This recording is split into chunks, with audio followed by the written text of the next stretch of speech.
Могат ли да ви глобят, ако вашата фирма продава с Еконт или Спиди? Отговорът е да.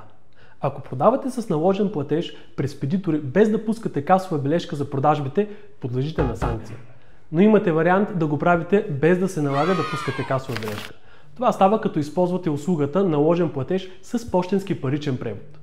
Тази услуга се предлага от повечето големи спедитори, както и от Български пощи и може да се използва само на територията на България.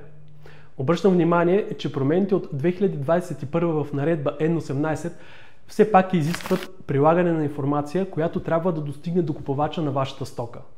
Като име на фирмата, БУЛСТАТ, наименование на стоките или услугите, сума и начин на плащане. Тези данни може да ги изпращате под формата на хартиен носител, приложени с продажбата или като имейл на клиента ви. Ако това видео ви е било полезно, харесайте, споделете и напишете в коментарите каква искате да е следващата тема.